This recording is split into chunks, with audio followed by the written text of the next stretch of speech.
Joseph Conrad the লাগুন বলে এই short স্টোরিটি লিখেছিলেন 1896 সালে। ঠিক এক বছর পরে কর্নহিল বলে একটি ম্যাগাজিনে এই গল্পটি পাবলিশড হয়। আরও এক বছর পরে মানে 1898 সালে উনি একটা শর্ট স্টোরিজের কালেকশন পাবলিশ করেছিলেন, নাম টেলস অফ আনরেস্ট। তো সেখানেও দ্য লাগুন গল্পটি পাবলিশড হয়। এই গল্পটির বিষয়বস্তু কিন্তু একটু অন্য ধরনের। লাগুন মানে হচ্ছে একটা হ্রদ বা লবণ হ্রদ আমরা বলতে পারি। গল্পটার সেটিং কোথায় সেটা তো পুরোপুরি ক্লিয়ার করে বলা নেই, কিন্তু পড়ে মনে হয় যে এটা মালয়েশিয়ার একটা জায়গা যেখানে একটা হ্রদ রয়েছে এবং আশেপাশে বেশ জঙ্গল রয়েছে এবং সেখানে একজন ইউরোপিয়ান ভদ্রলোক আসছেন, হয়তো তিনি সেইলার, সেটা কিন্তু স্পষ্ট করে বলা নেই। এবং তিনি আসছেন তার এক মালয়েশিয়ান বন্ধুর বাড়িতে। সেই বন্ধুর নাম হচ্ছে আরশাদ। আরশাদ হচ্ছে সেই মানুষটি যার কাছ থেকে আমরা গল্পটা শুনব। এবং এদের মধ্যে ইন্টারাকশন, মানে এই যে ইউরোপিয়ান ভদ্রলোক বারবার বলছে এই কারণে যে তার কোনো নাম স্পেসিফাই করা নেই, তাকে শুধু দ্য হোয়াইট ম্যান বলেই কনরাড রেফার করেছেন। আর আরশাদ তাকে ডাকছে টুয়ান বলে, TUAN। টুয়ান কথাটার কোনো নাম নয়, টুয়ান কথাটা মানে লর্ড বা স্যার। সুতরাং এই আরশাদ আর এই হোয়াইট ম্যান বা ইউরোপিয়ান মানুষটির মধ্যে একটা পরিচয় আছে, কারণ আগে যখন ওই রিজিয়নে যুদ্ধ হচ্ছিল তখন থেকেই কিন্তু আরশাদ আর এই ইউরোপিয়ান ভদ্রলোকের একটা বন্ধুত্ব আছে। এবং এই ইউরোপিয়ান ভদ্রলোক আরশাদের যে হাট বা যে কুঁড়ে ঘর সেখানেও বেশ কিছুটা সময় কাটিয়ে গেছে। এইবার যখন এই ইউরোপিয়ান ভদ্রলোক আসছে আরশাদের কাছে, তখন কিন্তু সে একটা খারাপ খবর পাচ্ছে। মানে খবরটা যে খারাপ হবে সেটা আমরা আগে থেকেই গেস করতে পারি, কারণ আশেপাশের আবহাওয়া একটা থমথমে এবং একটা মনমরা ভাব, সেটা কিন্তু জোসেফ কনরাড তার ল্যাঙ্গুয়েজের মাধ্যমে ফুটিয়ে তুলছেন। এবং তারপরই আরশাদ এসে বলছে, অবশ্যই তার ইউরোপিয়ান বন্ধুকে গ্রিট করছে, এবং তারপর সে জানাচ্ছে যে ডায়ামেলন, তার ওয়াইফ বা গার্লফ্রেন্ড যেই হোক না কেন, সে খুব অসুস্থ এবং 5 দিন ধরে তার জ্বর একেবারেই কমছে না। এবং সে গল্পটা যখন বলছে আরশাদ বারবার ইউরোপিয়ান এই ভদ্রলোককে জিজ্ঞেস করে যে আচ্ছা তোমার কি মনে হয় যে ডায়ামেলন বাঁচবে? এই ইউরোপিয়ান ভদ্রলোক কিন্তু কোনো সঠিক উত্তর দিতে পারেন না। তিনি এমনভাবে রেসপন্ড করেন তা দেখে যেন মনে হয় যে বাঁচার সম্ভাবনা সত্যিই খুব কম। এবং গল্পটা কিন্তু আরশাদ বলছে, গল্পটা বলতে এই ডায়ামেলনের সাথে আরশাদের সম্পর্ক কীরকম বা কিভাবে তারা এই জায়গাটায় এলো সেই গল্পটা যখন বলছে, এটা কিন্তু মাঝরাত্রি এবং রাত্রি জুড়ে একটা আগুন জ্বলছে, একটা ফায়ার বা ক্যাম্প ফায়ার করা হয়েছে। সেখানে সেই ঘরের মধ্যে ডায়ামেলন রয়েছে এবং আরশাদ গল্পটা বলছে তার ইউরোপিয়ান বন্ধুকে। জানা যায় যে সেখানে মানে ওই মালয়েশিয়ার সেই জায়গায় এক রাজা ছিলেন। রাজার নামটা বেশ মজার, সি ডেনরিং। এবং এই রাজার যে ওয়াইফ মানে যে কুইন, তার সার্ভেন্ট ছিল এই ডায়ামেলন। তার ডায়ামেলনের সঙ্গে আরশাদের একটা সম্পর্ক হয় যেটা কেউই অ্যাপ্রুভ করে না, কিন্তু আরশাদকে কেউ সাপোর্ট না করলেও তার ভীষণ সাপোর্টিভ এক ভাই ছিল। সেই ভাইয়ের নামটা কিন্তু মেনশন করা নেই, কিন্তু তার সাহসের কথা, সাপোর্টের কথা বারবার মেনশন করা হচ্ছে।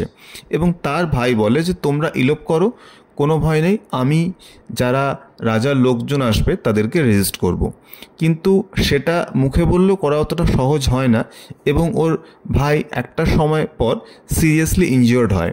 এবং সে যখন ইনজিওর্ড হয়েছিল সে আরশাদের নাম ধরে ডেকেছিল, একবার নয় 3 বার ডেকেছিল, কিন্তু আরশাদ তখন পালাচ্ছিল ডায়ামেলনকে নিয়ে এবং সে একবারও পেছন ফিরে তাকায়নি। তার ভাইয়ের মৃত্যু হয়। এবং আরশাদ এই গল্পটা যখন বলছে তখন আমরা বুঝতে পারি ডায়ামেলন যেরকম অসুস্থ সেও হয়তো আর বাঁচবে না। এবং এই গল্পের যখন শেষ হয় তখন ভোর হয় এবং আমরা জানতে পারি যে ডায়ামেলন মারা গেছে। গল্পের শেষে আমরা দেখি যে আরশাদ নিজেও বুঝতে পারছে বা আমরাও বুঝতে পারছি যে আরশাদের জীবনে আর কেউ রইল না। ডায়ামেলন, যার জন্য যে এতটা রিস্ক নিয়েছিল, সে মারা গেল, আর তার ভাইকে তো সে অনেক দিন আগেই হারিয়েছে। সুতরাং আরশাদ সিদ্ধান্ত নেয় যে সে আবার সেই ভিলেজে ফিরে যাবে এবং প্রতিশোধ নেবে তাদের ওপর যারা তার এই সিচুয়েশনটার জন্য রেসপন্সিবল। এই গল্পটা যদি আমরা শেষটা দেখি তাহলে বুঝতে পারবো যে এটা ঠিক পুরোপুরি শেষ নয় গল্পটার। কারণ আরশাদ যদি ওই ভিলেজে ফিরে যায় রাজার লোকজনের সঙ্গে বা ডায়ামেলনের লোকজনের সঙ্গে, ওর আবার একটা বিরোধ বাঁধবে এবং সেখান থেকে আর একটা খুনোখুনি হওয়াটা খুব একটা অস্বাভাবিক নয়। তো এই গল্পের মেইন যে থিমস বা সূত্রগুলো কী কী?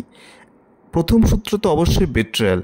কারণ আরশাদ নিজের রোম্যান্সের জন্য নিজের ভাইকে স্যাক্রিফাইস করেছে। সে কিন্তু ভাইয়ের কথা ভাবেনি ডায়ামেলনকে পাওয়ার জন্য।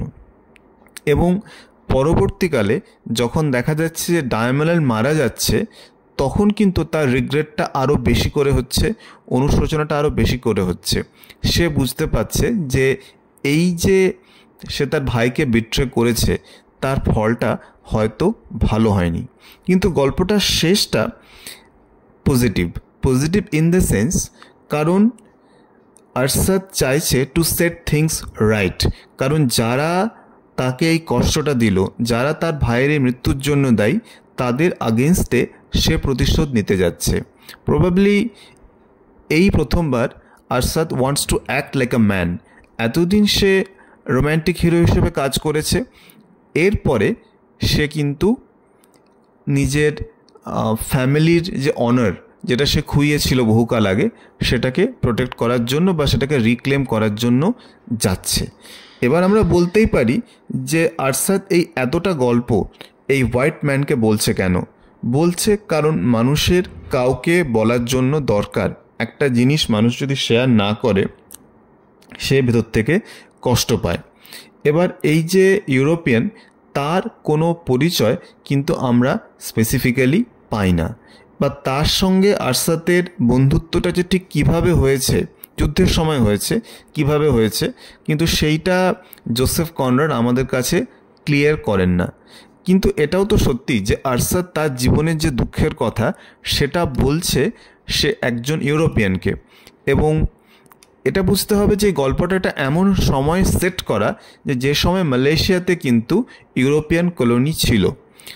যদি ইউরোপিয়ান কলোনি সেই সময় থেকে থাকে তাহলে নেটিভ মালয়েশিয়ানদের সঙ্গে ইউরোপিয়ানদের সম্পর্ক সেরকম ভালো হওয়ার কথা নয়। কারণ তাহলে তো যাকে টুয়ান বলা হচ্ছে, যে লোকটি আসলে একজন ইউরোপিয়ান, সে তো মাস্টার ক্লাস, আর সেদিক থেকে দেখতে গেলে আরশাদ তো সার্ভেন্ট ক্লাস, কিন্তু তা সত্ত্বেও তাদের মধ্যে একটা বন্ধুত্ব হচ্ছে। সুতরাং আমরা বলতে পারি যে লাগুন গল্পটার মধ্যে বিট্রেয়াল রয়েছে, রিগ্রেট রয়েছে, রিডিমশন রয়েছে, রিভেঞ্জ রয়েছে, আবার তার সাথে ফ্রেন্ডশিপও রয়েছে।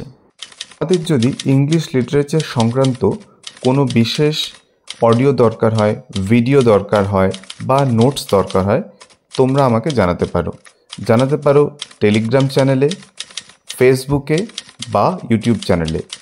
যে কোনো পোয়েম, এসে, স্টোরি, নভেল বা ড্রামা, যে কোনো বিষয়ই তোমরা তোমাদের প্রয়োজনটা আমাকে শেয়ার করতে পারো।